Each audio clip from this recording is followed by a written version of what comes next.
माझ्याकडे ह्याच्यावर एक उत्तम तोडगा आहे. म्हणजे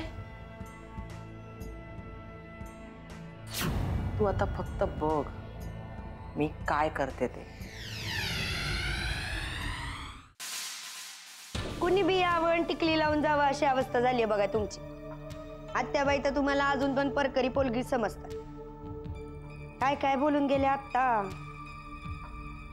चोंबडेपणा करण्याशिवाय तुला दुसरं काहीच जमत नाही का? याला चोंबडेपणा नाही स्पष्ट वक्तेपणा असं म्हणतात. जो शब्द बोलताही येत नाही तो बोलण्याचा उगाच प्रयत्न करू नकोस. भावना पोचल्या ना तुमच्यापर्यंत? झालं तर मग कसं आहे ना अहिल्याताई, तुम्ही अति शिकलेली माणसं ना उगाच किचाट करता. न नळातला न बाणातला. उच्चार चुकल्याने नळ आणि बाण दोन्ही दुखावले जात नाही. नसती कौतुक करायची. जरा चान्स मिळाला की बडबड करायला सुरुवात. ए बाई तू जा ना इथून. मला तुझं काही ऐकायचंही नाहीये आणि तुला पाहण्याची त्याहूनही इच्छा नाहीये. अहिल्याताई अहो जरा शब्द तरी वेगळे वापरा आता. कारण तुमच्या या शब्दांची ना भीती वाटते ना राग येतो. हसायला येतं फक्त. हसू का? हसून बघ तर. नाही ना तुझे दात घशात घातले तर नावाची अहिल्या नाही. अहिल्याताई तुमच्यासारख्या खानदानी बाईला असं बोलणं शोभत नाही. तुमच्यासारख्या बायकांशी बोलायला आमच्यासारख्या खानदानी बायकांना तुमच्या लेवलवरती येऊनच बोलावं लागतं. तसं असेल तर मग जरा सांभाळूनच बोला. कारण आता मी पण खानदानी बाई आहे. किल्लेदारांची सून आहे आता मी पण. मी तुझ्या आधी आलेल्या मोलकर्णीला सुद्धा किल्लेदारिणीचा दर्जा दिला नाही. तुला कसं काय दे? त्याच्यावर ना आठवलं आमचं कुंकू कुठं दिसलं होतं का? नाही गायब झालेत म्हणून विचारलं. तुझं कुंकू म्हणजे तुझा नवरा हा काही तुला साधू पुरुष वाटला का? पक्का रंगेलाय तो. अहिल्याताई तोंड सांभाळून बोला असं मी आधीच सांगितलंय तुम्हाला. मला माझ्या अवकातीवर यायला लावू नका. अगं तुझी अवकात मला चांगलीच माहिती. कुणी खोटारडी चरित्रहीन बाई आहेस तू. खरं तर तुझ्याशी बोलताना मलाच लाज वाटते. लाज वाटत असेल ना तर मग बोलू नका. घरात तेवढीच शांतता नांदेल जरा. घरातल्या शांततेचा तू एवढा विचार करू नकोस. तुझा नवरा कुठे गेलाय त्याचा विचार कर. तू त्याला इथे शोधतेस आणि तो फिरत असेल गावातल्या एखाद्या तुझ्यासारख्या चंपा चमेली बरोबर.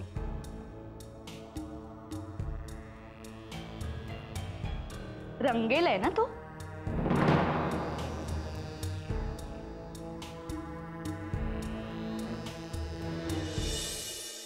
अरे वाकनीस,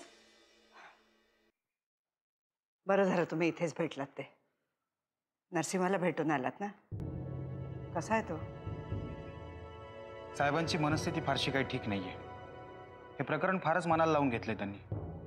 मी जरा बोललो तेव्हा मोकळे झाले ते, पण मला त्यांच्या चेहऱ्यावर दडपण जाणवत होतं. त्याला समजावता येईल हो. त्याला येईल सांभाळता. आणि नेहमीची गिधाडं घिरट्या घालायला लागली आहेत. त्याचं काय करायचं घरातली? आत्याबाई तुम्ही परशुशेठची काळजी करू नका. आणि अहिल्याचं काय करू? तिच्या तोंडाचा पट्टा कोण आवरणार? आत्याबाई मला एवढंच माहिती आहे, या प्रकरणामध्ये कोणीही असलं तरी त्याला माफी नाही. मग तो घरचा असो अथवा बाहेरचा. अहिल्याने आत्ताच फणा काढलाय, पुढे मागे परफी काढणारच. मला वाटतं आत्याबाई या दोघांची घरातली कारस्थानं तुम्ही थांबवा.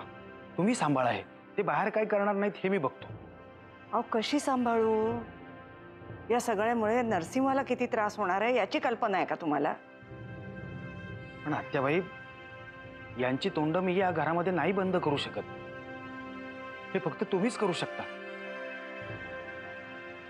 आत्याबाई नीट आठवा त्यावेळेला नक्की काय झालं होतं. वाकनेस, मी 10 वेळा सांगितलंय मी त्यावेळेला इथे नव्हते.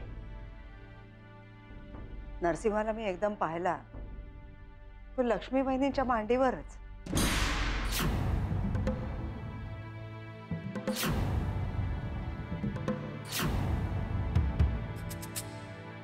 म्हणजे त्या शंभूला शोधून काढलंच पाहिजे. काहीही करून. बाबा, मी उगाच विषय जास्त ताणणार नाही, पण तुम्ही माझ्यापासून कितीही लपवण्याचा प्रयत्न केलात ना, सध्या घरात जे काही चाललंय ते सगळं मला कळलंय. कोणी सांगितलं तुला? जानकी, तसंही आज ना उद्या मला हे सगळं कळलंच असतं ना. तुला विश्रांती मिळावी म्हणून तुला इथे घेऊन आलो अमृता. आणि मुळात हे जे काही सगळं चालू आहे ते माझ्याशी संबंधित आहे ना. बाबा, मी आत्ता जरी अमृता आर्यन सरतापे असले ना, तरी किल्लेदार या नावाशी निगडीत प्रत्येक गोष्ट आजही माझ्या जिव्हाळ्याची आहे. आणि त्यात वाद जर नरसिंह आणि किल्लेदार या नावात असेल ना, तर माझ्यासाठी तुमचं नाव जास्त महत्वाचं आहे, किल्लेदार नाही. मुळात या विषयात तुला येऊच द्यायचं नव्हतं मला. प्रत्येक गोष्टीत तू होरपळून निघालच पाहिजे असं नाहीये. बाबा, तुम्ही जर किल्लेदार नसाल तर मीही नाहीये, आणि जर तुम्ही या गोष्टीत होरपळले जाणार असाल ना, तर मीही. हा सगळा विचित्र विषय आहे अमृता. माझी लढाई माझ्याशीच चालू आहे. एक आडनाव नसलेला माणूस आहे मी. मला असं काहीही वाटत नाही. उलट उलट हा सगळा एका षडयंत्राचा भाग आहे असं मला वाटतं. कोणीतरी मुद्दाम ठरवून हे सगळं घडवून आणतंय. नाही अमृता, मला नाही वाटत असं. शंभूचं बोलणं झाल्यानंतर आत्याबाई गप्प झाल्या. कारणाशिवाय गप्प नाही होणार ती. बाबा, पण कदाचित आत्या आजीलाच काही माहिती नसेल म्हणूनही ती गप्प राहिली असेल. माझ्याही सगळ्या प्रश्नांची उत्तर मला त्यातच मिळाली. बाबा, यावर आता एकच उपाय आहे. मी म्हणते तो मार्ग जर आपण अवलंबला ना, तर. नाही अमृता, माझ्यासाठी सगळे मार्ग बंद झालेत. आणि तुम्ही ह्या विषयावर जेवढी जास्त चर्चा कराल तेवढा जास्त त्रास होईल मला. त्यामुळे जातो इथून.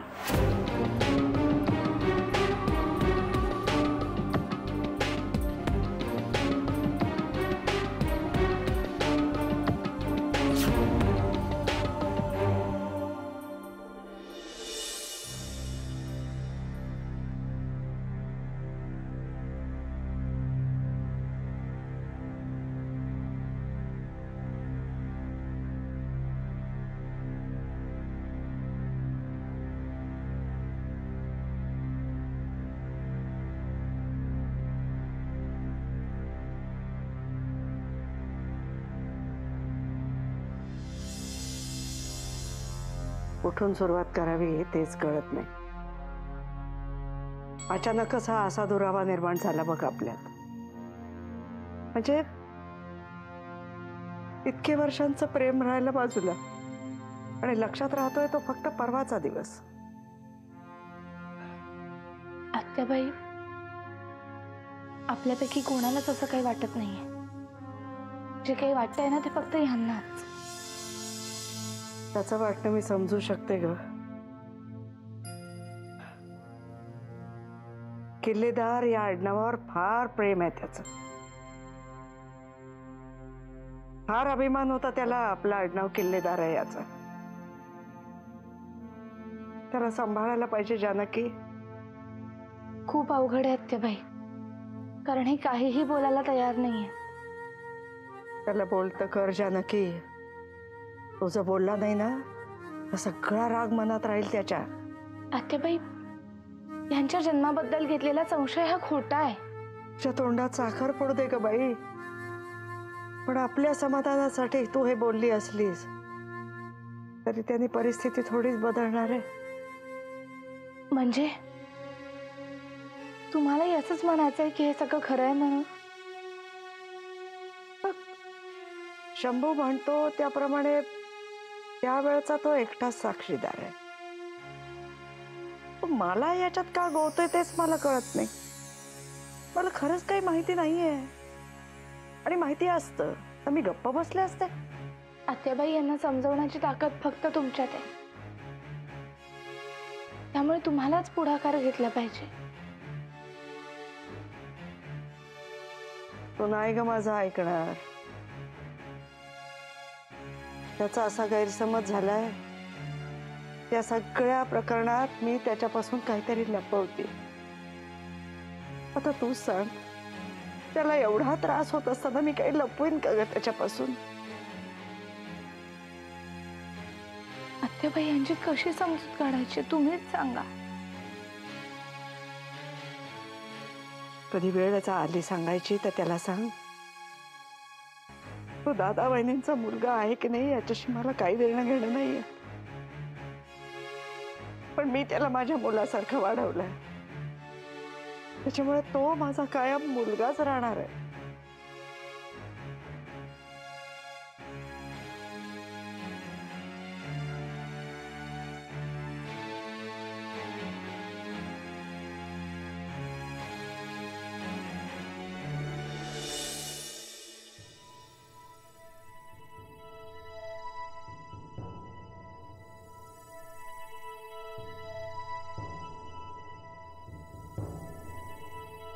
अमृताताई तू इथं बसलीस, मी तुला सगळीकडे शोधतोय.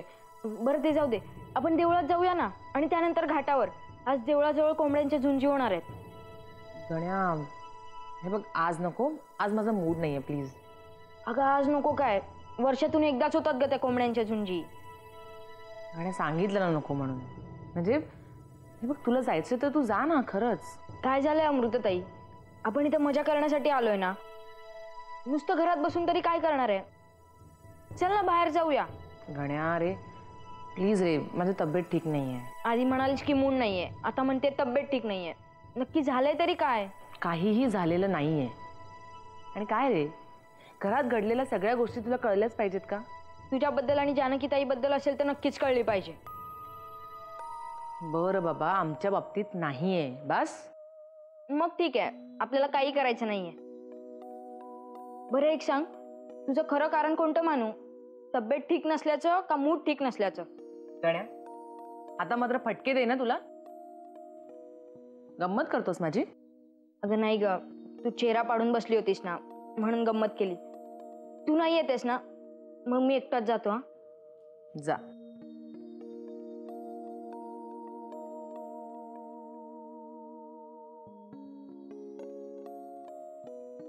झुंज तर आता घरात सुरू होणार आहे.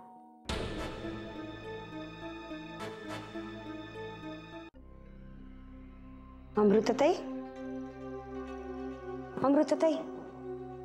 सुगंधा, अगं कधी आलीस? बस ना. अहो मी आल्यापासून विचारलं सगळ्यांना तुम्ही कुठे आहे म्हणून, कुणी काही सांगायलाच तयार नाही. हो अगं, ते मी जानकीच्या घरी राहायला गेले होते. बर मला एक सांगता का, काय झालंय सगळ्यांना?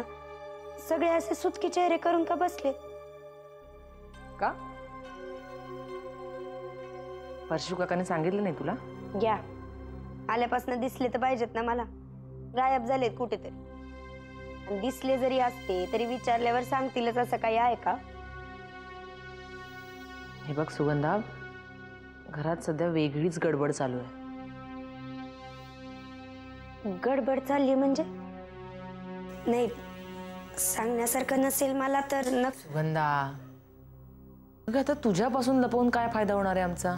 मग सांगा, म्हणजे माझ्या परीने जर मी काही मदत करू शकले ना तर बरंच होईल ना.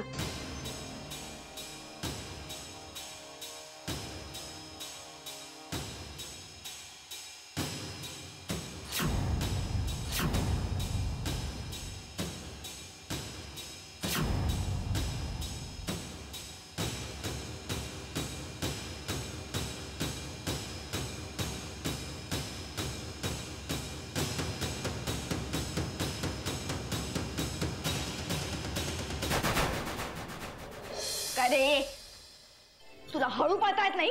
आता जोरात जायचं असल्यावर हळू कसं काय पळणार? अच्छा, आजकाल उलटही बोलायला शिकलाय तुझ्या ताईसारखा. कोणती ताई? अमृताताई का जानकीताई? तुझी अडाणी ताई. ओ अहिल्याताई, माझ्या ताईला अडाणी बोलायचं काम नाही. हा, चांगली शिकलेली आहे ती 10वी पर्यंत. आता त्यावेळेला 10वी नंतर गावात शाळाच नव्हती, त्याला ती काय करणार? हो का? मग तुझ्या ताईसाठी शाळाही बांधायला पाहिजे होती का? आणि ती बांधणार कोण? आता भाऊजींनी बांधली आहे ना. मग तिला पाठव ना त्या शाळेत. आणि तुलाही मुंबईतली शाळा जमत नसेल ना तर तूही तिच्या मागोमाग जा. अहिल्याताई तुम्ही काय बोलताय मला काही कळत नाहीये. आणि हे जर का तुम्हाला माझ्या ताईलाच सांगायचं असेल तर तिलाच जाऊन सांगा ना, का माझा पण आणि तुमचा पण वेळ वाया घालवताय. एक कानाखाली आवाज काढेन. मोठ्या माणसांशी असं बोलतात? मोठी माणसं तशी बोलायला लागल्यावर कसं बोलायचं असतं? हे बघ, हा किल्लेदारांचा खानदानी वाडा आहे. त्यामुळे इथे कसं वागायचं, कसं बोलायचं हे सगळं आम्ही किल्लेदारच ठरवतो. त्यामुळे इथे राहायचं असेल ना तर शिस्तीत राहायचं, कळलं? हा माझ्या भाऊजींचा वाडा आहे. हो का? मग तुला लवकरच कळेल तुझ्या भाऊजींचं काय होणार आहे. काय होणार आहे ते जाऊन विचार ना तुझ्या ताईला, अडाणी ताईला. चल निघ.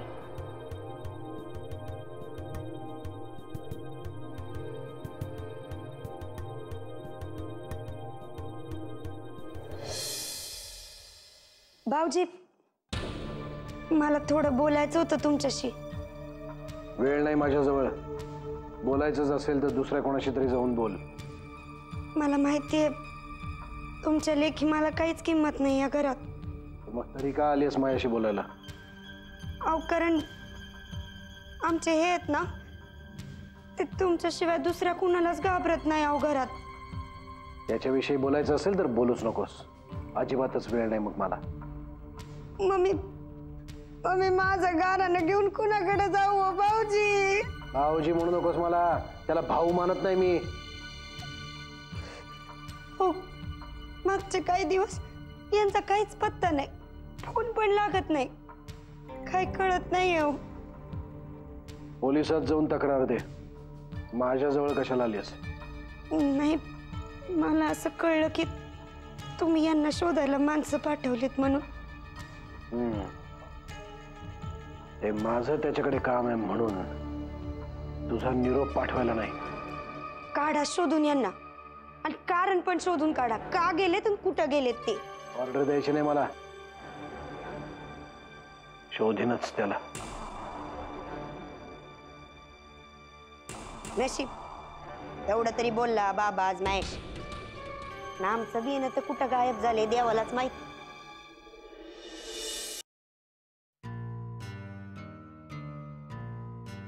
जानकी, हा जो कोणी माणूस आहे ना शंभू नावाचा, तो म्हणजे खूप जुना माणूस आहे, आपल्या वाड्यावर काम करतो, उत्तम स्वयंपाक करतो. या पलीकडे त्याची काही कुंडली माहितीये का ग तुला? कुंडली म्हणजे? म्हणजे अगं, तो आपल्या वाड्यावर कधीपासून काम करतो किंवा हे सगळं त्याला नेमकं आत्ताच का सांगावंसं वाटलं वगैरे वगैरे. हे बघ जानकी, मला माहिती आहे या विषयावर आपण या आधीही बोललोय, पण अगं ते असंच बरोबरच होतं. आणि आता मला सगळ्या प्रश्नांची सविस्तर उत्तरं हवी आहेत. ऐक, आपण सगळेजण इकडे आलो ना त्याच्या आधीच काही दिवस हा माणूस इकडे राहत होता. म्हणजे आपण आलो तेव्हा तू आणि गणा देवळामध्ये गेला होता, तिकडून तुम्ही आमच्या घरी गेला आणि त्याच वेळेला आम्ही याला पहिल्यांदा पाहिला. परशुदादांनी याला आचारी म्हणून इकडे ठेवल्याचं आम्हाला कळलं. नाही, पण मग आत्या आजीने त्याला कधी पाहिलं? तेव्हाच, जेव्हा आम्ही पाहिलं ना तेव्हाच. सुरुवातीला आत्याबाईंनी सुद्धा त्याला ओळखलं नाही, पण मग त्याने स्वतःहूनच स्वतःची ओळख करून दिली. हा माणूस इतकी वर्ष गावाबाहेर कुठे होता आणि तो आला तर नेमका आत्ताच कसा आला? नाही, तो काही कायमचा गायब झालेला नव्हता. म्हणजे माझ्या लहानपणीचा थोडा थोडा आठवतोय तो मला. कायम देवळाबाहेर पडलेला असायचा दारू पिऊन. हा, मध्ये कधी कधी वर्ष गायब सुद्धा व्हायचा. पण मला कळत नाहीये की नेमका आत्ताच तो आपल्या वाड्यावर कसा आला आणि का. म्हणजे तुला असं म्हणायचंय का की ह्याला वाड्यावर कोणीतरी आणलंय? नक्कीच. बघ ना अमृता, इतकी वर्ष आपल्या वाड्यावर काम करत असलेले आचार्य अचानक कुठे गेले? परशुदादा इकडे आल्यापासून अचानक त्यांना तो भेटला, त्यांनी इकडे आणलं त्याला आणि आचार्य म्हणून कामाला लागला. अमृता, वाड्यावर एखादा जरी नवीन नोकर आला ना तरी सुद्धा मुंबईमध्ये सगळ्यांना कळतं, कारण शेवटी त्या नोकराचा पगार मुंबईमधूनच जातो ना.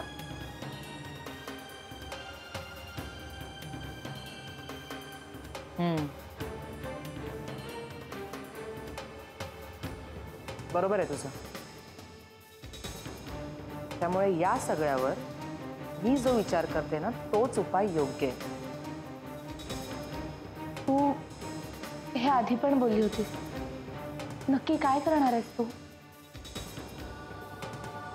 मी जे करणार आहे ना त्याने या सगळ्याच प्रकरणावर पडदा पडेल. कारण DNA टेस्टच्या रिपोर्ट्सला कोणीही चॅलेंज करू शकत नाही. कुठली टेस्ट? DNA test. हां, रिझल्ट यायला जरा वेळ लागतो, पण एकदा का रिझल्ट आला की त्याला कुणीही चॅलेंज करू शकत नाही.